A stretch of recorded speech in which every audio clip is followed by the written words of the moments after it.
akkam jirtu nagaa keessanii har'ammoo viidiyoo kanaan section 4 yookaan kutaa arfaffaa vocabulary waliin ilaallaa jechuudha. As jalatti jalqaba kan laallu substitution dha jechuudha. Substitution kan jennu jechi tokko nuuf kennama jechuudha passage sana keessatti. I mean dhiifama sentence sana keessatti jechuudha. Sentence nuuf kenname sana keessatti jecha nuuf kenname yookaan gaaree nuuf kenname maaliin bakka buusna jechuudha. Jecha biraatiin bakka buusna filannoo keessatti kan nuuf kenname ni jechuudha. Okay.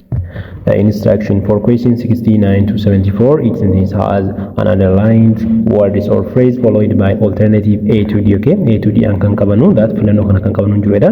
Choose the word or phrase that best corresponds with the meaning of the underlined word or phrase and black the letter of your choice on the separate answer sheet.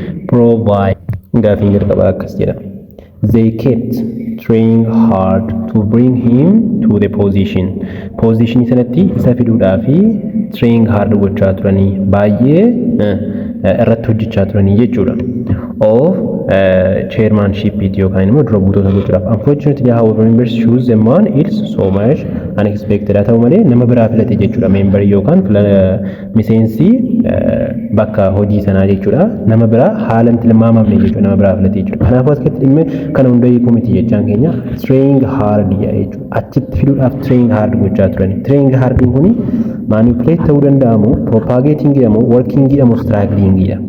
Kamiin ta'uu danda'a deebiinsaa kan jedhu meeqa tokkoon saalaan manipulating kan jennu controlling or influencing someone or something in a skillful but often unfair that nama tokko control gochuu influence gochuu nama tokko to'achuu influence gochuu jechuun nama sanarratti dhiibbaa geessisuu jechuudha manipulate gochuun garuu kan inni ta'u that unfair wayidhaan bifa sirrii hin taane jechuudha kanaafuu control gochaa jiru jechuudha as keessatti trying hard jechuun control gochaa jiru jechuu miti kanaafuu kun deebii ta'uu hin danda'u jenna jechuudha yeroo kana deebiin ta'uu jechuudha being propagating dha propagate gochuun spreading and promoting an idea yaada tokko spread gochuu babal'isuu theoryawwan garaagaraa babal'isuuni propagate gochuudha okay guddisuun develop gochuun jechuudha kanaafiyyuu develop gochuudhaaf xaaraa turan kan jedhamu miti jechuudha kunis okay inni hamra working and performing a task or job hojii tokko kan dalagaa tokko raawwachuudha work jechuun kanaafuu raawwataa turan jechuudha hojii waliin fakkaatu kun struggling kan jedhu garuu maayida making a great effort yookaan xaarii guddaa yeroo itti godhamudha jechuudha okay to achieve something despite difficulties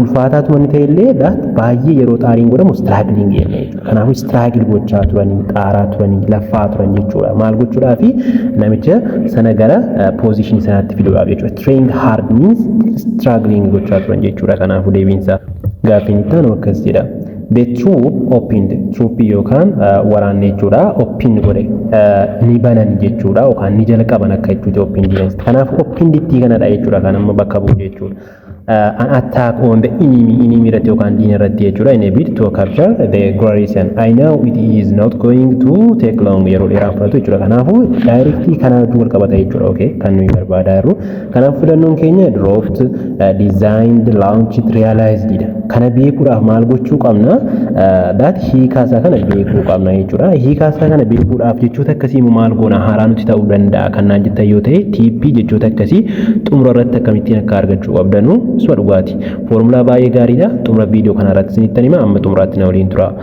okay hundaafuu dropped kan jennu let something fall or be left behind okay wanti tokko fall gochuu yookaan fakkeenyaaf amma kun asirra jira yoo ta'e fall gochuu asitti gadi yeroo kuffisnu maal ta'a jechuun kun drop godhame jechuudha okay drop jechuudha kanaafuu open jechuun drop godhame jechuudha no utuu amma fakkeenyaaf boombii faatu ta'eeti that may be ta'uu danda'a kun garuu samiti waan ta'eef hin ta'u jechuudha design jechuun immoo planned or created something with a specific purpose kaayyoo tokko wajjin design kan godhame jechuun kan uumame kan tolfame jechuudha asitti dhimma tolchuutii miti open gochuun jalqabuudha inni waan ta'eedhaaf launched ilaala launched means started or set in motion okay example an attack project okay attack gochuu project gochuu kun yeroo launch godhamu launched started gochuudha kanaafuu the answer is directly what C ta'a jechuudha okay kanaan deebiin keenya C dha jechuudha realized immoo maalodha answer realized kan jennu become fully aware of something or achieve something okay hubachuudha jechuudha waan tokko beekuu hiikaan isaa gaafa nu hubatu realized goone jechuudha the answer is C ta'a jechuudha gaafiin itti aanu akkas jedha the AU meeting or Africa Union jechuudha meeting to be held next month is expected to pass resolution jechuun meeting yookaan walga'iin Africa Union ji'attaanu qabamu sun jechuudha expect godhama ni tilmaama maal ta'utti resolution kan murtiiwwan garaagaraa dabarsa jedhamee yaadama jechuudha. Okay, to the relationship between the two warring parties that party one warring yookaan immoo party one yaaddessoo ta'an sana gidduutti jechuudha. That we are looking forward to it. Okay, party one sana lamaan gidduutti murtii ka'a jedhamee eegama Afrikaa Union. Kanaafuu miitingii kun miiting akkamiiti walgahii murtiin irratti dabarfamu wayiiti jechuudha. Okay, kanaafuu filannoo irraa kan qabnu A summit, B cluster, mediation, seminar. Therefore we have to know the meaning. Okay, hiikaa isaa beekuu qabna jechuudha. Kanaafuu mee jalqaba hiikaa isaa waliin ilaallu jechuudha. Qormaata irratti dirqama tokkoon hiikaa isaa beekuu qabdu isiniin jechaan jiru. Garuu viidiyoo irratti yeroo hojjedhu hiikaa isaa isin dhiyeessuun qaba waan jedheef hiikaa isaa isiniif fidaara malee qormaata irratti dirqama kan isin hiikaa isaa hin beekne illee jiraachuu danda'a jechuudha. Hundaafuu amma summit kan jennu high level meeting or conference jedha. Summit kan jennu meeting yookaan walgahii leveliin isaa olaanaa ta'e yookaan immoo sadarkaan isaa olaanaa ta'e walgahii cimaa ta'e murtiiwwan jajjabaan irratti dabarfamuun summit jenna jechuudha. Therefore meetingiin keenya asitti kan Afrikaa Union kunis walgahii cimaa murtiiwwan garaagaraa irratti dabarfamuuf deemu waan ta'eef the answer is A ta'a jechuudha. Inni kan biraa cluster kan jennu group of similar things or people jechuudha. That walitti qabamu fakkeenyaaf nama ta'uu danda'a wantoota garaagaraa ta'uu danda'a fakkeenyaaf kun teessoodha yoo ta'e teessoowwan garaagaraa ta'e jennu kan teessoon kun clusterii yoo ta'e walitti qabame bifa kanaan kanas ta'a jedhu yoo ta'e cluster of kanaata cheerii ta'a jechuudha. Jechuun cluster kan jennu walitti qabama wantootaati jechuudha. Namoota yoo ta'es walitti qabama isaanii walitti qabama wantootaatiin cluster jenna jechuudha. Clustering kanaa fi walitti qabaman qofa miti jechuudha. Kun walitti qabama qofatu hin taane walgahii high level qabudha waan ta'eef clustering ta'u. Mediation kan jennu immoo intervention in dispute to resolve it. Okay, intervention yookiin walitti dhufiinsadha jechuudha. Inni seminaariin immoo maalidha? Meeting for education or training dha jechuudha. Laala asitti seminaariin immoo meeting yookaan walgahii maalidha? Walgahii ta'ee ka'ee discussion dhaaf kan dhufudha jechuudha. This is discussion. Okay, laala as keessatti wal fakkaata garuu garaagarummaan isaa maali? Summiitii fi seminaariin maali garaagarummaan? Summit kan jennu high levelidha. Murtiiwwan garaagaraatu irratti darba. Seminar kan jennu kun immoo meetingii ta'ee ka'ee discussion dhaaf inni kun murtiiwwan ciccimaa irratti dabarsuu osoo hin taane discussion dhaaf waliin mariidhaaf kan walitti dhufamudha jechuudha seminaariin. Kanaafuu deebiin keenya A ta'a jechuudha. Okay, A is the answer. Those are not answered. The next question is AIDS patient is used to be alienated. Lala AIDS patient yookaan dhukkubsattoonni AIDS alienated godhamu ture for having HIV in their blood. Dhiiga isaanii keessatti HIV sababa jiruu fi alienated godhamu ture jechuudha. Eenyu dhukkubsattoonni AIDS jechuudha. Today however things have changed and they are treated like any healthy person. Har'a garuu haalli jijjiiramee jira. Namni AIDS of keessaa qabu kamiyyuu bifa sirrii ta'een ilaalamaa jira jechuudha. Okay, kana jechuun alienated kan jennu kana hiikaa isaa yoo hin beeknillee negatiiva wayii qaba jechuudha. Maaliif kaleessa rakkoon kaleessaa sun hafe laala today however things have changed jijjiiramanii wantoonni jijjiiramanii har'a akkuma nama fayyaatti ilaalamaa jiru jechuudha. Kaleessa maal godhamu jechuudha? Kaleessa rakkoo wayii jira jechuudha. Alienated godhamaa turan jechuun rakkoo wayii jira jechuudha. Maaliif har'a jijjiiramee akka fayyaatti ilaalamaa jiru waan ta'eef kaleessa akka fayyaatti ilaallu jechuudha kana jechuudha. Alienatediin hiikaa negatiiva akka inni qabu asumarraa hubattu jechuudha bifa kanaan. Okay, kanaafiyyuu A irratti disappointed, involved, preserved, stigmatized kan jedhutu jira. Isa kana hiikaa isaa mee ilaallu waliin jalqabatu deebii isaan guutiin. And disappointed jechuun feeling sad or displaced because something did not meet expectation. Disappointed kan jennu isin waan tokko tilmaamtu jechuudha. Wanti isin tilmaamtan sun gaafa isinii guutuu dhabu jechuudha. Baallanni isin barbaadan gaafa isinii guutuu dhabu jechuudha. Wanti isin naaf ta'a jettanii eegna gaafa isinii bu'uu dhabu gadda isinitti dhufu yookaan miira isinitti dhaga'amudha jechuudha. Okay, miira gaddaa isinitti dhaga'amu yeroo baallame tokko isin jalaa irratti proomosiin tokko yeroo isin jalaa irratee jedhu gaafa gaddi isinitti dhaga'amu miira gaddaa sanaan disappointmentiidha jenna jechuudha. Kanaafuu kun immoo kanaan waliin qabatu. Miira gaddaa baallama namni kanaan waliin qabatu jechuudha disappointmentiin.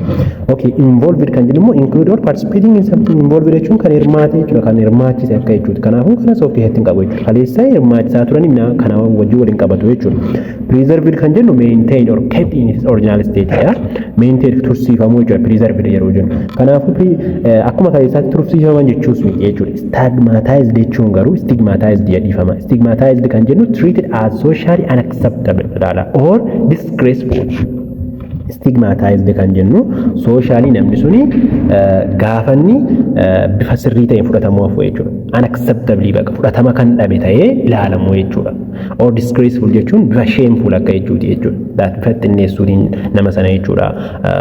Bifa hin taaneen ilaalu jechuudha. Yeroo akkas ta'u stigmatized jenna jechuudha. Therefore the answer is stigmatized dha jechuudha. Kana jechuun kaleessa stigmatized godhamaa turan jechuudha. Akka kaleessa stigmatized godhamaa jiran sanatti akka kaleessa gadi ilaalamaa turan sanatti yookaan immoo akka kaleessa fudhatamummaa hin qabne sana miti. Har'a akka fayyaa kamittuu ilaaluu dandeenya jechuudha. The answer is D ta'a jechuudha. Okay. The next question. It appears the combined efforts. Combined effort jechuudha. Ni mul'ata maaltu nutti mul'ata combined effort exerted. Combined effort yookaan xaariin walitti daddabalamuudhaan godhame jechuudha. Combined jechuun kan walitti dabalame jechuudha miti. Kanaaf combined effort jechuun xaarii walitti dabalamuudhaan godhame by the team significantly contributed to the success. Success tanaaf yookaan milkaa'ina sanaa fi gareewwan garaagaraa xaariin isaanii yookaan hojiin jarri walitti dabalanii hojjetan walitti makamuudhaan waan danda'an walitti fidanii hojiin jarri hojjetan suni successidha yookaan milkaa'inaaf waan gaarii ta'e jechuudha. In fact we need to take a lesson and reshape our strategy. Kanaaf nutis bifa kanaanii barumsa fudhannee strategy keenya reshape gochuu qabna. Erga deebisnee maal gochuu qabna? Reshape gochuu qabna. Lafa deebisnee boca isaa akka kanaan durii caala strategy biraatiin deemuu qabna. Akka jarri deeman sanatti jechuuf. Hundaafuu combined effort jechuun maal jechuudha? A synergy, this means this are power. We have to know the meaning first, okay? Therefore, synergy means the combined effort of a group that produces a result greater than the sum of individual effort. Yeah, that synergy jennu synergy kan jennu jecha that combined effort jechuudha. Groupin to gaafa walitti dabalamee jedhee bu'aa argachuu danda'udha jechuudha. Okay? Yoo individuality yookaan namni sun dhuunfaatti kan jiru yoo ta'e bu'aan argamne tokko gaafa walitti dabalamaniidhaan bu'aa argatantu jira jechuudha. Gaafa walitti dabalamanii bu'aa argatan kanaan synergy jenna jechuudha. Therefore the answer is A ta'uu kanaan baay'ee salphatamti A ta'a jechuudha. Man dismays this array power jedhu kun maaliif hin taane deebii ilaallaka. Dismay kan jennu feeling of distress or disappointment. Distress yookiin immoo that feeling distress yookaan akka dhiphinaa of keessaa qabaachuu jechuudha. Miira akkasii yookaan immoo miira disappointment jechuun miira feeling jechuudha. Waan tokko yeroo dhabdan disappointment jechuun akkuma jalqaba ilaalle waan tokko dhabuudhaan miira nutti dhaga'amudha. Argitanii amma jecha disappointment yoo jedhan beektanii karaa biraadhaan dismay beektu jechuudha. Okay? Kanaafiyyuu isa kanadha jechuudha. Dismay kan jennu feelingii saadii jechuudha walumaa galatti gaddadha sababa garaagaraatiif gadduu dandeenya.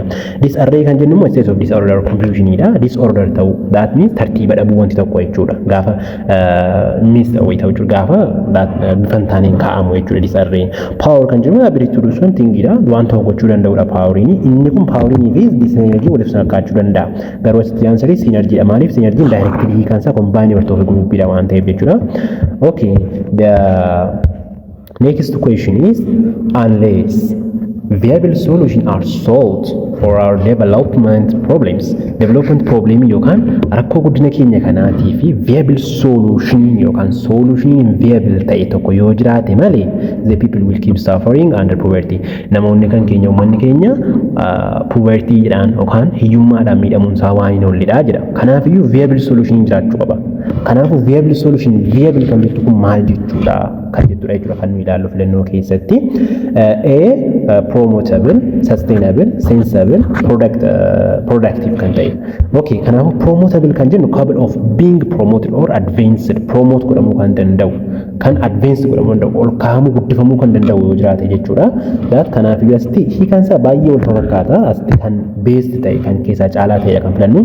Sustainable kan ta'e immoo walitti fufaa kan ta'e jechuudha. Okay, able to maintain or continue over the long term. Sensible kan ta'e practical in a reasonable jechuudha. Productive means producing or able to produce significant result. Ilaala baay'een isaa wal fakkaata. Haa ta'u malee asitti bifa kanaan ilaaluu qabna. Unless viable kan jennu jechatti immoo solution viable ta'e. Ilaala solution practical ta'e jechuudha ammas. Reasonable kan ta'e qabatamaa kan ta'e yeroo jedhamu yeroo baay'een dhageessanu qabatamaa kan ta'e ta'uu qaba. Practically ta'uu qaba. Sensible dha kanaafuu scientifically jechuudha. Baay'een isaa wal fakkaata. Haa ta'u malee based kan ta'u based answer yookaan deebii gaariidha. Deebii keessaa hunda keessaa inni kun caalaa jennu isa kanadha jechuudha. Maaliif practically yookaan qabatamaa ta'uu qaba jechuudha. Okay, jalqaba fakkeenyaaf sustainable deebii ta'uu danda'a jennee yaaduu dandeenya jennee afran. Sustainable dhuguma furmaanni kun bifa walitti fufaa ta'een ta'uu danda'a. Itti fufaa ta'uu dura wanti kun practically ta'uu danda'u irra jiraata jechuudha. Utuu qabatamaan ta'e itti fufaa ta'uu danda'u jechuudha. Okay, kanaafuu sensibility dha jechuudha. Okay, the next question is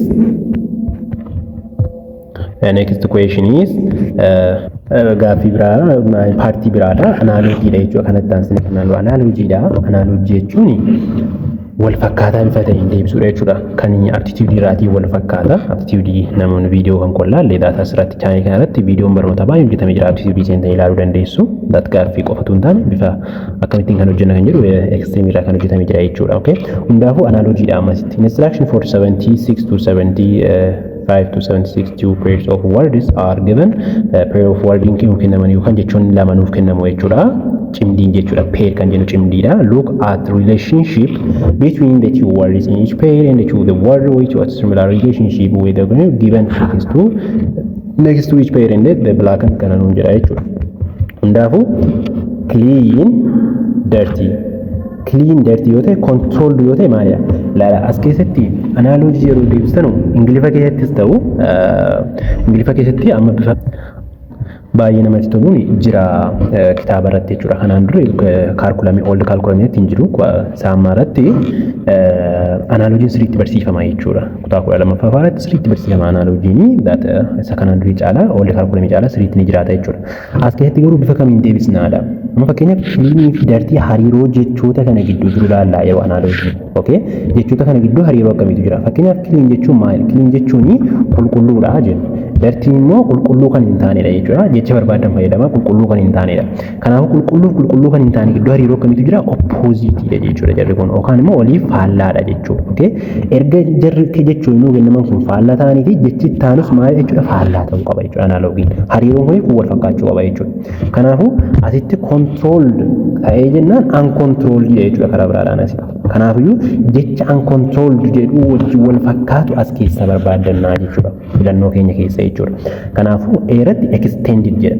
Made larger or longer gochuudha. Okay? Eeratti extend gochuun wanta tokko guddisuu, okay? Longer gochuu, dheeressuu, guddisuu, larger gochuu, akkan guddatu gochuun extend gochuudha. Okay? Babal'isuu jechuudha karaa biraatiin. Kanaafuu extend jechuun uncontrolledidha? No. Expanded jechuun increased in size. Okay? Rampant laala. Rampant kun directly jechoota passage keessatti ni argamu jechuudha. Hundaafuu xumurratti ni tanima. Uncontrolled kanaafuu uncontrolled or unrestrained jechuudha. Kanaafuu C dha jechuudha. The answer is C dha jechuudha. Rampant dha jechuudha. Kanaafuu rampant, clean, dirty, control, uncontrolled. Uncontrolled jechuun karaa biraa maalidha? Rampant jechuudha. Stagnant jechuun not moving or developing. Stagnant jechuun kan maal jedhamee waamama biyya keenya keessatti kan quucare jechuudha. Quucara waan akkasii jedhamti jechuun amma fakkeenyaaf namni tokko siriitti guddachuu dhiisee mukkifaan gahaan siriitti guddachuu dhiisee jedhu stagnant ta'e jedhama jechuudha afaan ingiliffaadhaan. Quucaruu jechuudha. Siriitti kan hin guddanne jechuudha. Okay, inni taanu pain right. Amma asitti hariiroo jechoota kana gidduu jiru jechoota jalqabaa gidduu jiru ilaallanna jechuudha. Pain jechuun maqaadha. Maqaa qalamaadha. Qalamni maal godha? Right godha. Laala gidduu kana kan jiru opposite miti. Amma kan jalqabaa irratti opposite miti. Asitti garuu opposite tun taane yookaan jechoota faallaa tun taane hariiroon gidduu isaanii jiru maalidha jechuudha? Pain yeroo jennu rightidha. Dalagaadha jechuudha. Okay, kanaafuu raabariinis waan inni hojjetu ta'uu danda'uu qaba jechuudha. Irratti erase jedha. Sweep, remove, eliminate. Therefore erase jechuun remove something written or drawn wanta barreeffame tokko fakkeenyaaf erase jechuun ilaala. Erase kan jennu fakkeenyaaf kan akkas godhee yoo barreesse godhee akkanammoo kan warree balleessuudha jechuudha. Okay? Kanaafiyyuu erase dha jechuudha. Raabariin immoo erase godha yookaan ni balleessa jechuudha. Kanaafiyyuu the answer is A jechuudha. And asitti kan biraan hiikota jechuudha kan biraa. Sweep jechuun immoo clean or clear an area with a broom. Okay? Broomiidhaanii clear area tokko naannoo kana qulqulleessuudha. Inni kun immoo wanta barreeffame miti jechuudha. Sun barreeffama qabata. Bifa kanaan kan jiru yoo ta'e isa kana nan qulqulleessa jechuudha. Okay? Akkas godhee area kana qulqulleessa. Sweep jechuun isa akkasiiti jechuudha. Xaragnee bareechinee qulqulleessuudha jechuudha. Inni kun haxaa'uudha jechuudha. Okay? Inni kan biraan remove gochuu. Remove immoo take something away balleessuudha irraa inni kun immoo. Okay? Erase gochuudhaan wal dhaba jechuudha. Fakkeenyaaf nama tokko tas jira yoo ta'e kallattii kanarraa hojii hojjeta yoo ta'e asirraa nama kana kallattii kanarraa position irraa baasuu jechuudha. Eliminate jechuun immoo completely remove or get rid of gadhiisuu jechuudha. Achirraa akka inni bahu gochuudha jechuudha. Eliminate jechuun the answer is A jechuudha hundaafuu. Kanatti aansinee kan laallu completion dha. Completion kan jennu immoo guutuudha. hundi isaayyuu guutuudha jechuudha. Leessuun kun guutuudha yeroo isin jedhu himatu nuu kennama jechuudha. Hima nuu kenname sanatu jira. Amma fakkeenyaaf as keessatti ilaalaa R blank in Itoophiyaa jedha. Jechuun hima kana jechaan bakka buusuu miti yookaan immoo kan analoojii jechoota hariiroo jechoota laaluus miti jechuudha. Inni kun jecha tokkotu hin jiru jechi keessa hima sana keessa jechuudha. Jechattii dhibde sana kanaaf hima kanaaf ni mijata kan jennu finnee keessa buusuudha. Inni sun immoo nuu kennama jechuudha. Hundaafuu instruction question from 72 to from 77 to 82 are incomplete sentence.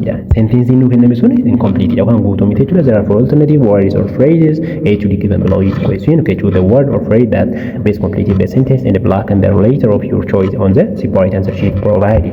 Okay, hundaafuu nowadays many vehicles are guyyaarraa vehicle baay'ee yeroo ammaa jechuudha. Nowadays jechuun yeroo ammaa vehicle baay'een vehicle kan jennu wantoota mootoraan kan deeman fakkeenyaaf kanneen akka doqdoqqeen vehicle-dha, konkolaataawwan gosa hundayyuu vehicle-dha. Vehicle kan jennu isaan kanadha jechuudha. Hundaafuu nowadays many vehicles are blank in Ethiopia. Ethiopia keessatti blankidha jechuudha. By importing parts from Europe or Asia.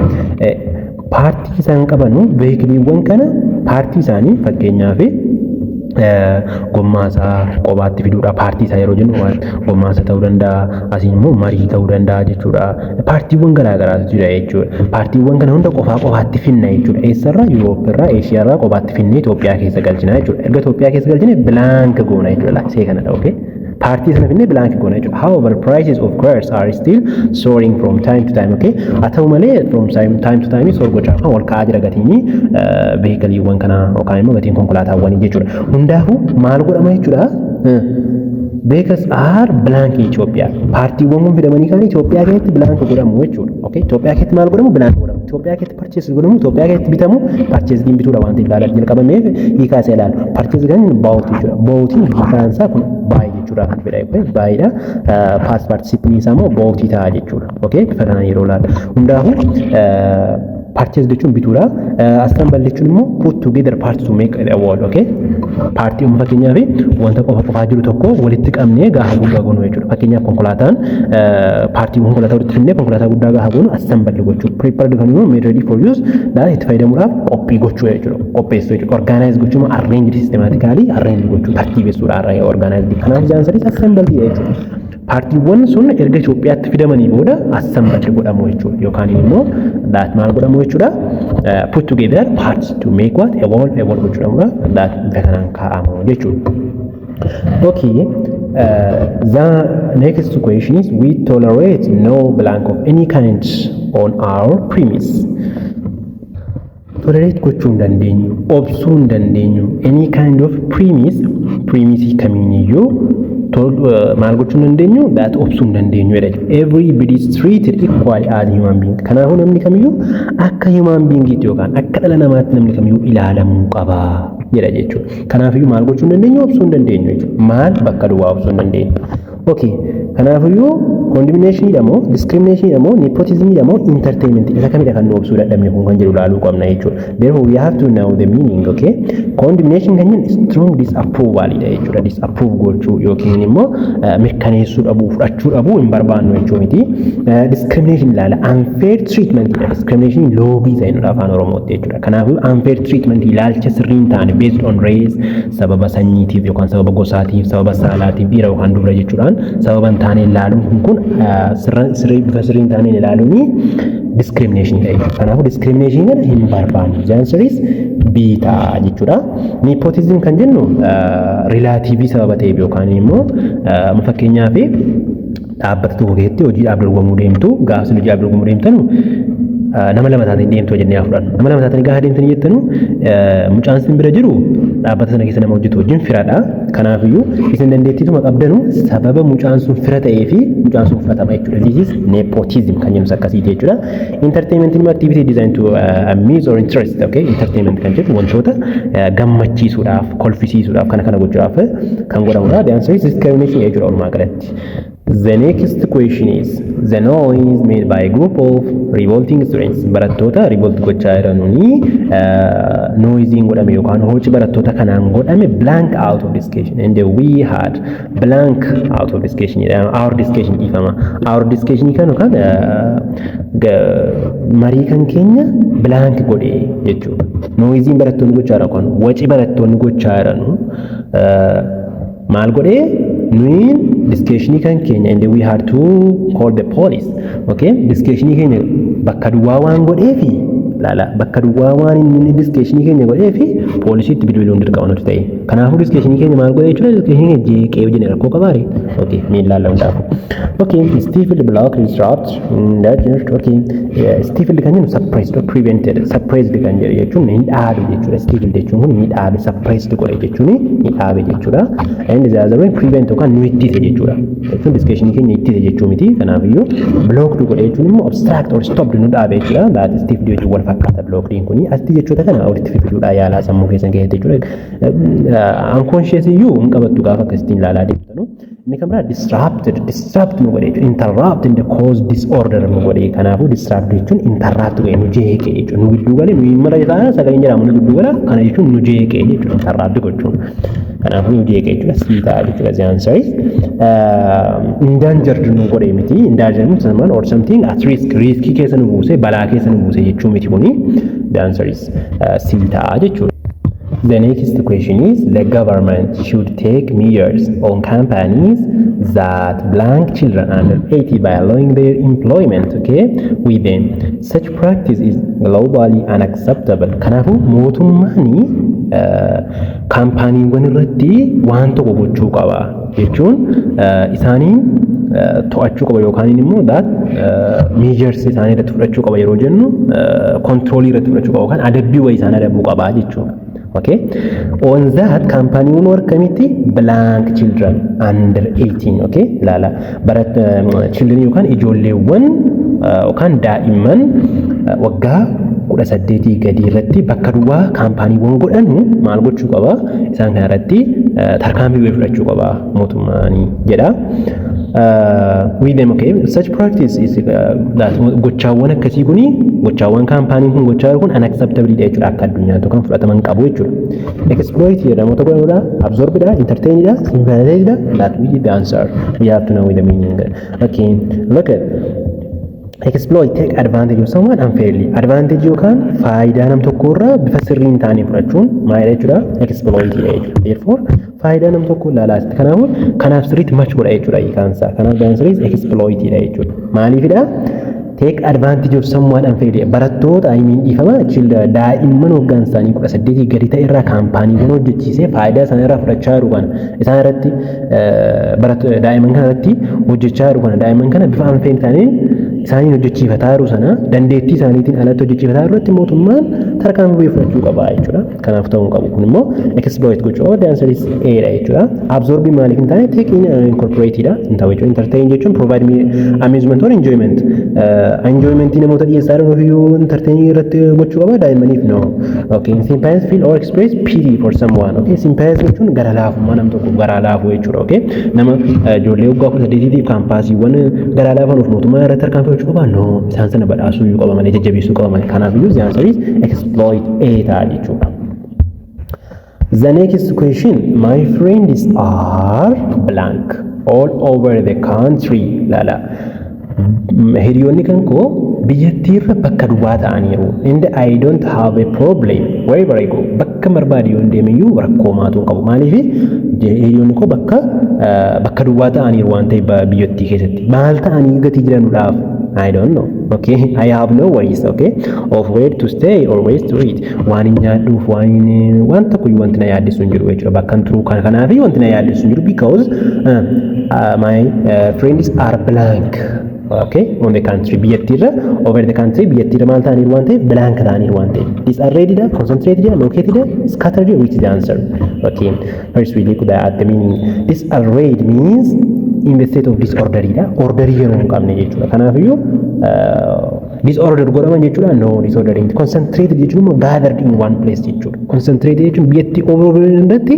gathered godhaman walitti qabaman jechuudha. No located means situated in particular place bakka tokko kan kaa'aman jechuudha.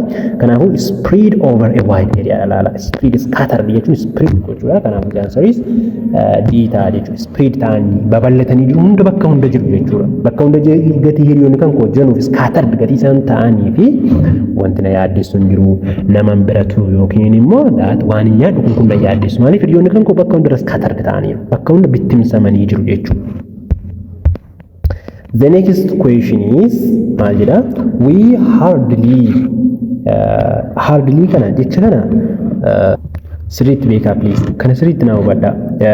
Afaan Ingiliffaa keessatti hardly kan jennu adverbii isinitti fakkaachuu. Adverbii garuu adverbiin kun amma fakkeenyaaf slow jennee ilaalaasee kan ifama gidduudhaanii slow yoo jenne kuni verbiidha miti suuta kan jedhe jechuudha. Okay, slow. Kana gara adverbiitti jijjiiruu yoo barbaanne maal jenna? Slowly jenna. Slowly. Kanaafuu hard yoo jenne immoo hard yoo jenne immoo iseen kun hardly taatii bifa kanaan kan jedhu jechuun baay'een afaan Ingiliffaa keessatti bifa kanaan kan jijjiiraman. Isinii galee jechuun asitti slow yoo jenne slowly walkly akkasitti jechuudha kan jijjiiramu jechuudha. Gasitti garuu hard jennee bifa kanaan kana gochuu hin dandeenyu x kana qabataas jechuun akkasii jechoota muraasatu jiru afaan Ingiliffaa keessatti waan ta'eef jechoota kana qabachuun dirqamadha jechuudha. Okay, kanaafuu hard yoo jenne hardliin adverbii isaa miti. Kanaafuu hard jennee adverbiin hardii uma ta'a.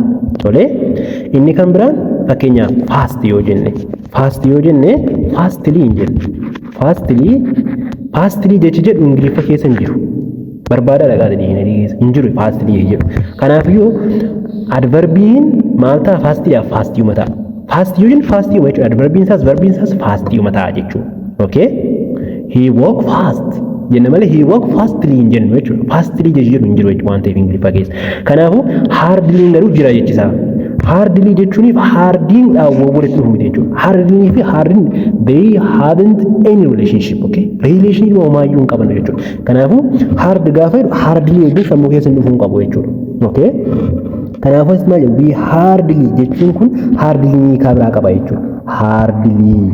Hardly jechuun not at all. Okay, not at all jechuudha.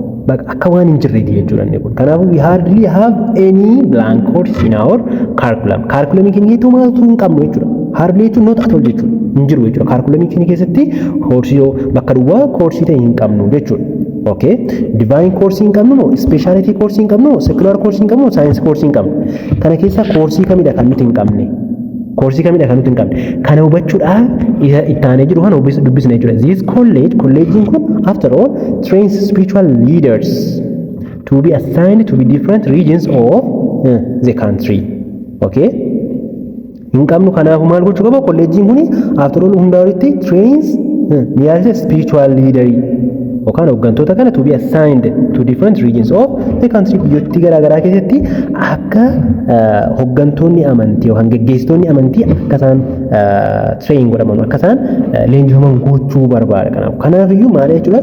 Spiritual wajjin wal qabata jechuudha. Spiritual wajjin kan wal qabatu related to God or religion amantii wajjin kan wal qabatu divine yoo jenne the answer is speciality or particular area of study da speciality yoo jenne that one tokko irratti specialize gochuudha jechuudha. Secular way not related to religion or lala walidly religion wajjin wal qabatu. Kanaafuu secular kan jennu religion wajjin kan wal qabanne jechuudha. Course kan keenya keessatti religion wajjin wal qabatu jechuudha. Okay? Kanaafuu secular dha jechuudha. Okay? Science the study of the physical and natural world akkuma beekama. Okay. Kanaafuu baat kana fakkaata viidiyoo taanuun amma walitti deebinutti nagaannaaf tura please. Waan isinitti maddu tokko jira hiriyoota keessanii naaf qooda. Jechoota kana hiikaa isaanii akkamittiin beekuu dandeenya kan jedhu xumurratti isinitti nima hidheen ture. Jechoota kana hiikaa kanaa beekuudhaaf foormulaan addaa tokko yoo hin jiru. Garuu waan tokko isinitti hima. Paaseejiiwwan kitaaba irratti kennaman barattoonni yeroo baay'ee dubbisan. Isa dhugaati na amana. Gaaffii intiransii baroottan darban isa qaatii ilaala. jechoonni gaaffiin tiraansileetti dhufan hundi isaanii jechuu amma dandeessanutti hundi isaanii sustainability maal jechoonni kun guutummaatti paaseejii irra jiru. Keessattuu immoo paaseejii irratti jechoonni gurraacheffaman jiru. Paaseejiin nuuf kennama Ingiliffa irratti jechuudha. Amma fakkeenyaaf kitaaba Ingiliffa keessaa dubbisna maal jenna garuu kitaaba nuuf kenname sana ilaaluu dadhabne rakkoon barattootaa isa kanadha. Okay? Kitaaba sana gaafa laaltan paaseejiin ni jira. Paaseejiin dubbifamee achii ka'ee eksersaayisiidhaan keessaa gadi baasee hojjeta paaseejii sana keessaa. Hiikaan jechoota kana maal kana jedha jechuudha. Keessattuu niiw kaarkulamii irratti. Isuma dhugaati. Siniin kakadha. Jechoota kana ofii kan kootiin argeen tiraansileetti hunda isaanii amma jechuu danda'utti. Keessattuu niiw kaarkulamii kitaabni amma reef bahe kun kallattii maan tiraansileet jechuu dandeessu. Kanaafiyyuu amma dandeessanii fakkeenyaaf kitaaba kutaa 12 niiw kaarkulamii tokko sana Afrikaa qabdu yoo ta'e kitaaba sana irratti jechoota jiran hunda dhaqaatii dubbisaa. Hiikaan isaa maali? Faallaan isaa maali? Kan jedhu sana beekuu qabdu jechoota sana. Jechoota Ingiliffa beekuun baay'ee gaariidha. Bakka kamiin baradhaa? Teknooloojii yoo barattan, fayyaa yoo barattan, waan barbaadan yoo barattan Ingiliffa murteessaadha. Ingiliffan beektan taanaan barumsan beektan jechuudha. Simply. Kanaafuu Ingiliffa baruudhaaf immoo jechoota kana baruun dirqama. Jechoota kana akkasitiin baraa deemuun dirqama waan ta'eef jechoota sana paaseejii sana dubbisaa. Paaseejii yeroo dubbisan tokko barnoota biraatiif dubbistanii hubachuu barattu.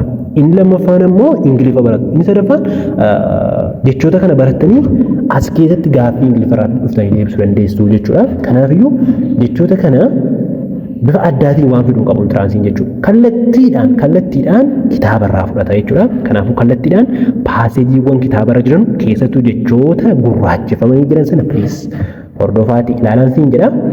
Amma viidiyoo biraatii walitti deebinutti nagaatti.